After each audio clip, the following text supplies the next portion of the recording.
Welcome to Therapy in the Great Outdoors, the podcast where we explore the business and practice of nature-based pediatric therapy of all kinds. If you're an outdoor-loving pediatric practitioner in the fields of occupational, physical, or speech therapy, social work, or mental health, this podcast will help you start and grow a successful nature-based practice or program. I am the ever honest, always 100% real, you'll hear it all on this podcast, Dr. Laura Park Figueroa. I'm a pediatric OT with over 20 years of experience, and I run a thriving nature-based practice with profitable locations in 2 different states and multi-six figures in revenue. I also host the free online community at therapyinthegreatoutdoors.com to help you pursue your nature-based therapy dreams too. Are you ready to take action on those dreams? Let's jump in. Hello, everyone. Welcome back to Therapy in the Great Outdoors. I'm Laura Park Figueroa, and today we have an episode that is right up my alley because if you've listened before, I'm a truth teller. I tell it like it is, and in this episode, we are going to talk about 10 mistakes that keep you as a nature-based business owner from making meaningful income in your business. I got the idea for this episode from a podcast about podcasting that I listened to. He had an episode called 7 Mistakes Podcasters Make, blah, blah, blah. And I kept thinking, oh my gosh, I have so many ideas for this from my experience business coaching for people who are running nature-based practices. I see the same mistakes over and over again, and this episode is going to save you hundreds, if not thousands of dollars, or maybe also help you just get to meaningful income more quickly in your nature-based practice. But before we get started on looking at those mistakes, I want to share with you that I'm doing a series of free events inside of the Therapy in the Great Outdoors community this week. You do not need to be a paid member to access these. These are free for anybody in the community. The first one is going to be on Tuesday, January 23rd. So tomorrow, if you are listening to this podcast the day it comes out, all of these will be from 12 to 1 p.m. Central. And the first one is First Steps to Start Your Nature-Based Business. The second one on Wednesday is going to be Kickstart Your Nature-Based Business Growth. So I'm going to be talking about the mistakes. I've made a lot of mistakes, so I can share them with you all. But the mistakes that a lot of nature-based business owners make early in their business, and then 3 keys to having a steady flow of customers for your nature-based business, and Q&A with me to answer any of your business questions that you may have. And then finally, on Thursday at noon Central, I'm going to be offering a training called Becoming Boss of Your Nature-Based Business. So this is for people who are running a nature-based business and in the early stages of hiring or getting ready to hire. So I'm going to talk about growing a team, systems you need in place when leading your team, as well as key metrics to have your team members track in your business. So holding them accountable. And of course, Q&A. I'm always available to you when I do these trainings to do Q&A to offer you some free business coaching in your practice. So those are available to you. You can register for them by going to the Therapy in the Great Outdoors community. You can just go to therapyinthegreatoutdoors.com and join the free community there if you're not already there. If you are, you know how to get there. So those 3 free trainings are happening this week. If you are interested in these trainings and you can't attend at that time, don't worry. The replays will be posted inside of the free community under free events, and you can always access them there and watch them afterwards. You also can ask questions if you can't attend the event.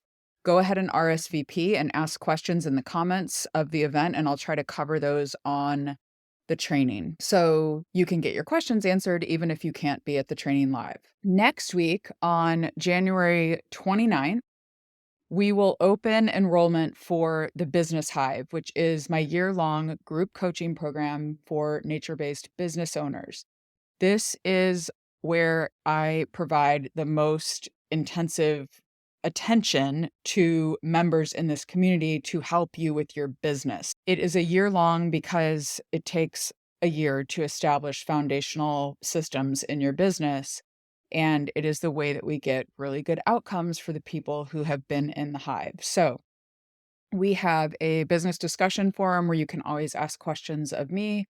We have forms and templates for you to help run your nature-based business. There are, gosh, probably 30 or 40 in here as I'm looking at it.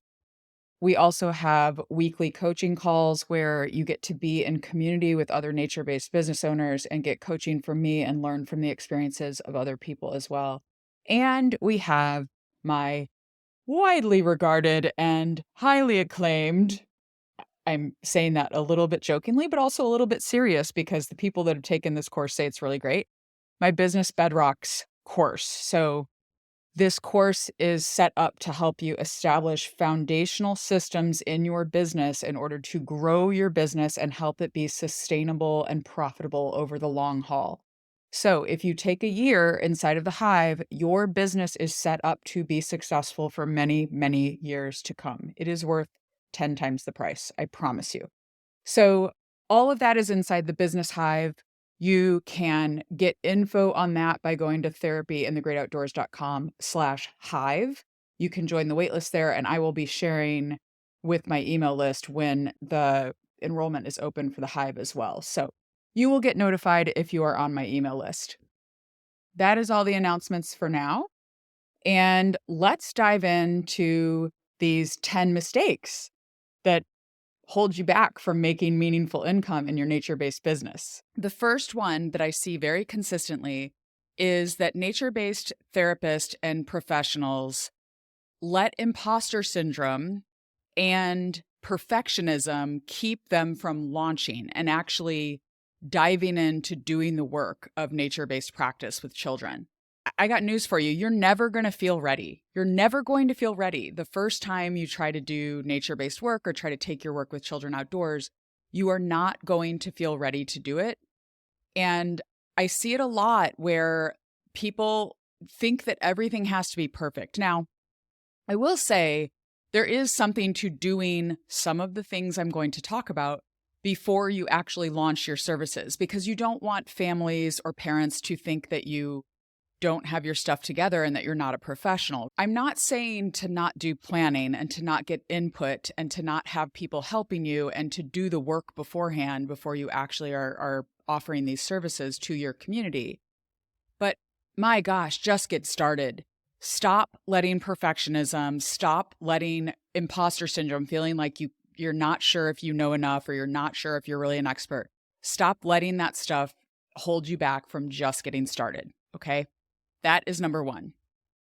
Number two is not focusing on a specific niche or a target client. So a lot of times, I think as nature-based therapists, or as pediatric therapists in general, I should say, we think that we need to serve everyone in order to be helpful or in order to be kind or loving or inclusive. Like these are values that all pediatric professionals have or should have. And we want to serve everyone. And you cannot do that in a business. If you are getting started or if you are running a business right now, I want you to think about the clients that you enjoy working with the most. Who are the families? Who are the kids that you see that you just feel in your element? You really know what to do and you really feel excited about working with them. That is who you should direct your nature-based therapy offer towards. You should create a nature-based therapy program for those specific people. Get started there and then expand your services when you are ready. Only when you're ready.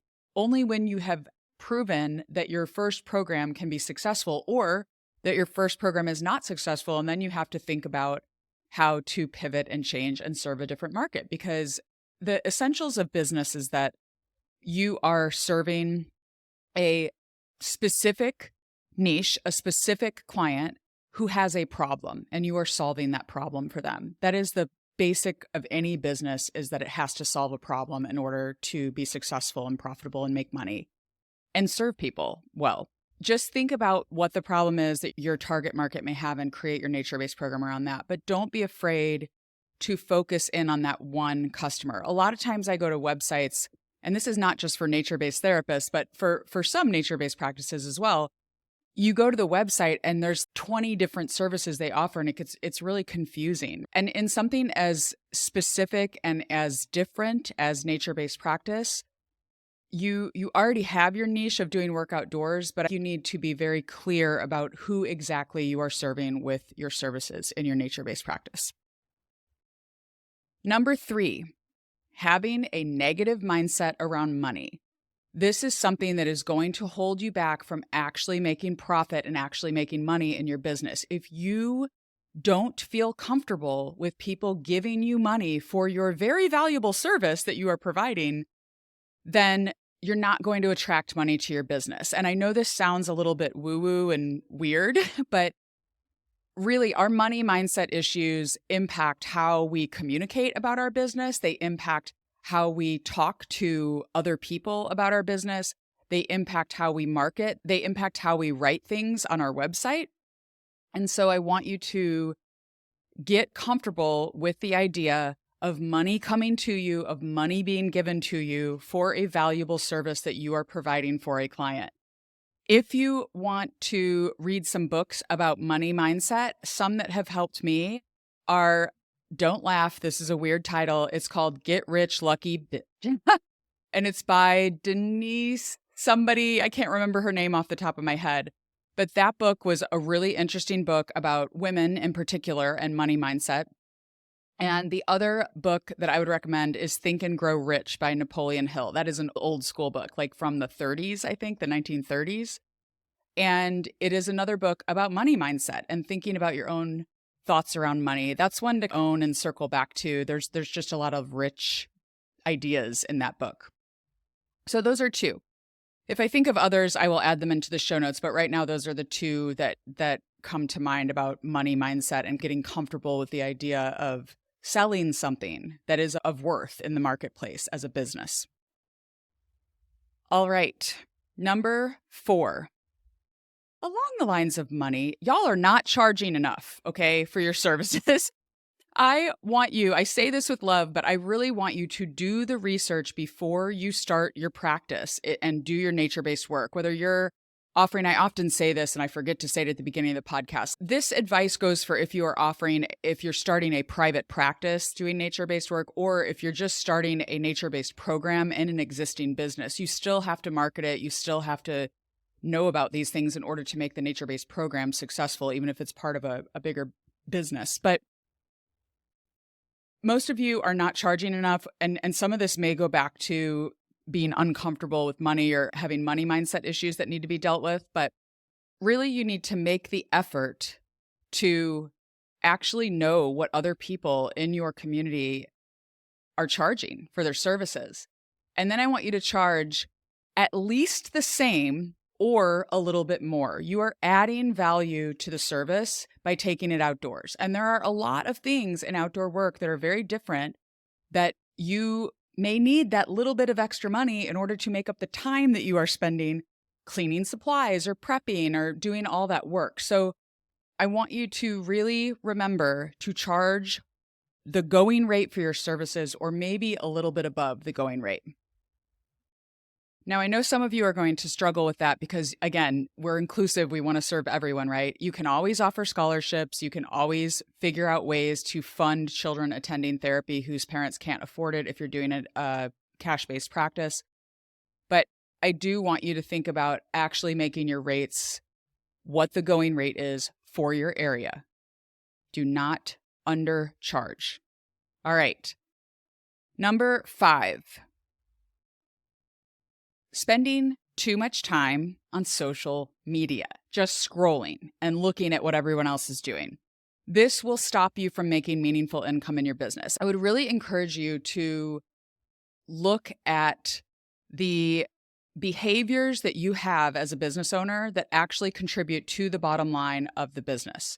So, for example, I have decided in my practice that right now social media is not really a high priority. Like, we don't even have someone managing it. We barely ever post. But also I have 8 years of posts there and 5,000 people following and like a bunch of old posts we can pull from, things like that. So I did the work, right? Beforehand. I did the work when I was first getting started. But right now, I don't need to be focusing on that in my business. And if I, as the business owner, was sitting around scrolling and looking at other nature-based practices, I would start to feel really bad about myself pretty quick and think that maybe I need to be posting on social media more. When the reality is what my job is right now is to try to hire. I need to hire, and that is my job as the CEO to find a new therapist and interview them and hire them before we have the next need for someone to work in the business. That is an example of a money-making task that I need to do as the business owner, and social media pulls you away from that.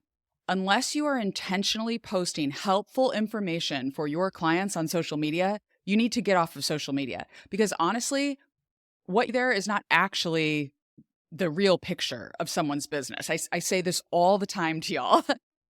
What on social media is not the real picture of someone's business. You are seeing a sliver of the highlights and you're not seeing the behind the scenes of their business. Take it, use ideas, that's fine, but don't waste a bunch of time scrolling on social media and going down the spiral of negativity, of feeling jealous of everyone. I know, because I do this too, y'all. So I think just making sure that you're not spending time on social media scrolling. When you are on social media, you should be there to serve people and to help solve their problem, to serve your ideal client and to help solve their problem. You should be posting on social media if that is something you're focusing on in your business right now, but not scrolling meaninglessly. All right. That was number 5. Number 6, we're going to get into website a little bit. Many of you are not prioritizing SEO, search engine optimization, on your website. This is something that you need to research. It's outside the scope of this podcast. Maybe I will bring someone on to talk about this in the future, but you need to have keywords on your website that describe the location, who you serve, the diagnoses you serve, the ages you serve, what your services are. Those words all need to be on your website. You need to have those in the titles on your website in order for Google to be putting you on that first page of Google like we all aim for with our businesses when someone types in occupational therapy in whatever location you're in into that Google search bar. So do some research, make sure to prioritize search engine optimization, SEO, on your website, because it can really make a difference if you even get discovered by people in your community when they're searching for your services. Number 7. This is, y'all, if you don't hear anything else I say in this episode, listen to this, please, okay? The 7th mistake that I see most nature-based therapists making is that they are not set up with a lead magnet on their website to have a real email list. I am not talking about a list of emails in Excel or Google Sheets that you keep and manually enter. I am talking about using Flowdesk or some other email service provider. I have an affiliate code for Flowdesk. You can get 50% off for, it used to be for life. Maybe it's for 6 months or a year now. I can't remember, but it's a pretty good discount. So if you want that affiliate link, I will drop that in the show notes as well. And you can also DM me on Instagram if you want it. I love Flowdesk. It is the easiest email service provider to use, but some that other people use are Constant Contact, ConvertKit. I do not recommend ActiveCampaign or MailChimp. I have used both. I hated them both. They are so confusing and hard to use. MailChimp is free, but I'm telling you, spend the $20 a month or whatever it is for Flowdesk and just get Flowdesk. It is 100 times easier to use, and transferring all of the emails you've collected to a new email platform is very challenging. I have done this multiple times in both of my businesses, and I'm super happy with Flowdesk. So I'm not paid by them to say this. I just really love them. And I do have that affiliate code if you want it. But what a lead magnet is something that you are giving away on your practice website for free to potential customers that are landing on your website, so that you get their email list and then you can provide them with helpful information to build that know and trust. And I always add expertise to that so that people get to know you as a business and like you and then trust you enough to do business with you because they know you're an expert in your service. You can see mine on my website, it's outdoorkidsot.com. This is something, if you set it up, you never have to touch it again. Mine is the same one I have been using for 8 years, y'all. I've been using it a very long time. It's 5 ways to utilize nature to help your child pay attention or something like that, to help your child's attention, boost your child's attention. I don't even remember the title of it. I wrote it so long ago. It doesn't need to be fancy. It can be a simple PDF, a simple thing with tips. The point of it is to help people. All right. Think about a problem they solve and give them a quick win and help them. So when you have that on your website, that's something that's going to pop up, or there'll be a part of your website that says, join our email list to get our top 5 nature-based activities to do with your kid in summer, whatever it is, whatever you're going to make up. That was just off the top of my head. That's probably not a great one. But so you're going to put this lead magnet on your website so that people give you their email, and then they're going to be stored in your email service provider platform in your database. And the reason I think it is so important for you to do this is because the eighth mistake that most nature-based practices have is that they do not hire soon enough. And this links in to getting that lead magnet on your website, because you need to have a way to get in touch with lots of potential interested customers when you are hiring. So mistake number 8 of not hiring soon enough, a lot of times it's because the therapist that is running the business doesn't really know how many people are interested in their service. They don't really have a good way of knowing who might sign up if they open new services. They just know that they're like super overwhelmed with how many kids they're seeing, and they want to offload some, which is also very hard to do because families get attached to their therapist. And it's hard for you as the business owner to say, I'm not going to see your kid anymore, but I have this great person I hired who will come see them. You need this email list. So 7 and 8 are connected here. You need this email list set up. You need a lead magnet that helps people with some helpful bit of information so that they'll give you their email, so that then they are in your email service provider database so that you can send an email out to a large group of people when you open new services. And you never know. Those people might have a kid right at the age they might have gotten emails from. That's something else I didn't talk about. I have a whole episode on email marketing that you should listen to if you're like, oh my gosh, I don't have a lead magnet. How do I do that? Episode number 5 of this podcast was actually email marketing for your nature-based practice. So if you have questions about this, how to set it up, things like that, go back and listen to that episode number 5. So you need that lead magnet on your website. You need to be communicating with your email list and talking to the people on your email list to show them that your stuff. And then when you hire someone sooner rather than later, you are able to reach out to that email list and say, we have new services open. We have new slots open for individual services, or we have new groups that we are offering when you have that new employee. A little more on the hiring topic.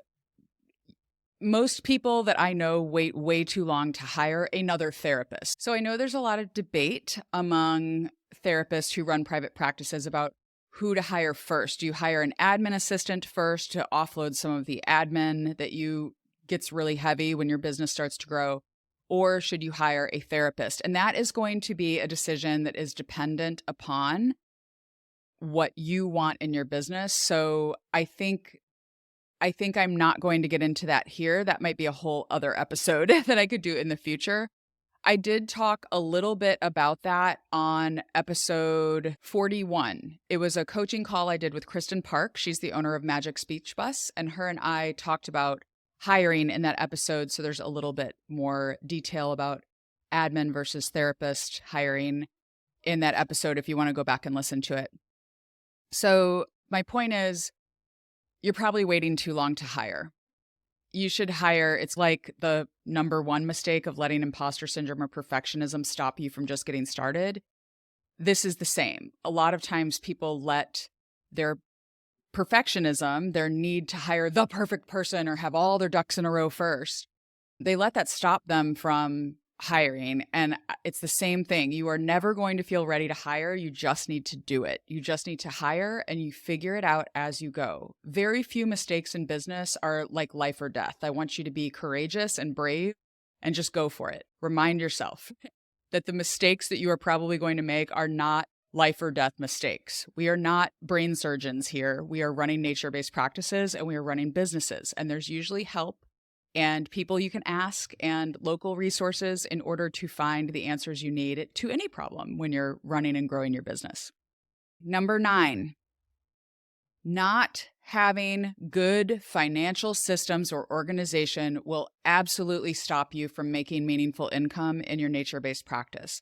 And by this, you need to have a system in place to know what's coming into your business and to know what expenses you have in your business. You need to know how to read a profit loss statement. You need to have an accountant who helps you when you have questions. And you need to have some system in place for budgeting the money in your business. So Managing the money in a practice is not just a matter of looking at your bank account. There is a real, especially as the business grows. This year, my finances have gotten very complex because my business has 2 locations and more employees, more kids we're serving. And this year, it's been challenging for me. I've had to learn a lot, and I've done several meetings with my accountant to drill down into the numbers to really try to understand them.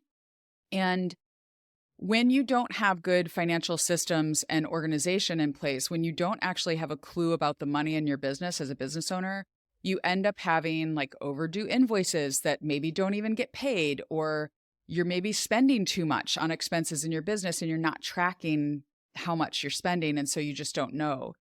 And you're not really understanding the planning that you need to do in order to prepare for future months coming down the road in your business. This gets very important when you hire because you have to be able to make payroll.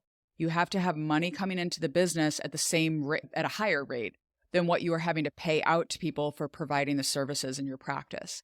So I really recommend, I teach inside of the Business Hive, my business coaching program. I teach a system that is loosely based on Profit First, which is a book by Mike Michalowicz. I highly recommend it. It is a book to own, not to rent from the library or borrow from the library. He teaches in that book a system for managing business finances. I have modified it to make it much simpler. And I teach a twice-a-month budgeting system using YNAB, which is You Need a Budget budgeting software. It has saved my life so many times as a business owner to have this system in place. So I just want to encourage you that if you are starting a nature-based practice or program, or if you are running one and you don't feel like you really understand the finances in your business, make that a goal for next year. Make it a goal to learn. It doesn't mean that you can't learn. It just means that not yet. You don't have it yet. We use this terminology a lot in the TGO approach, in my nature-based therapy approach. We talk about it's not a no, it's just a not yet. The child cannot do this yet. So think about that. Keep a growth mindset and be open to learning more about financial management in your business in the coming year. All right, the last one. I'm going to shoot it to you straight, y'all. This is going to be a little bit of tough love for you. Too many of you do not invest money in your business until the business is making money. And that is going to keep you from making meaningful income in your nature-based practice. Good things take time and energy and resources. We have to invest in our businesses. This is something that I have done all along the way in my businesses. From the very beginning, I have never shied away from investing in coaching or programs or things that I knew would help me in running my business. And I've invested a lot of money in programs to help me with different areas that I was needing to work on at the time in my practice. And I want to encourage you that you need to spend money on your business from the very start. Even if you have not brought a dime into your business yet, it is wise to spend money on your business. Now, I don't want you to be stupid. I don't want you to like take out a second mortgage or something to do some crazy mastermind program that's $30,000 with some expert or something like that. But I do think that investing several $100s a month on a program is smart for you to do if you are running a nature-based practice within your means, right? You need to be able to afford it. But to put something like that on a credit card in order to make back like 3 times, 5 times, 10 times in your business what you would have made without it, and to go 3 times, 5 times, 10 times faster than you could have gone to get success in your business without the program, I just think it's a no-brainer. And too many people, it goes back to that money mindset we have as therapists, honestly. Like, too many people are afraid to invest money in their business because they think, I'm not making money yet, so I'm going to wait until I make money. And oh my gosh, y'all, I can help you do this so much faster. I'm telling you. This is the straight talk, okay? I know how to help you do this. I see people make these mistakes all the time. So if these are mistakes you're making, I want you to, 1, resolve to do better. And 2, think about how you can stop making these mistakes and get support and accountability and the right coaching so that you can then make progress much faster in your nature-based practice and have more meaningful income much more quickly than you would have if you hadn't invested in a program. I probably should have done that one first because this sounds like a pitch. It is a pitch, honestly, because I know that the Business Hive, my year-long group coaching program, can help any of you that are listening to this running a nature-based practice. I can help you be more successful. I am 110% confident in that. And I do think that this last mistake that people make is one that needs to be seriously considered by all y'all listening. Okay, that's enough tough love for now. My point is, invest in your business. Don't wait until you have income in order to invest in building your business acumen.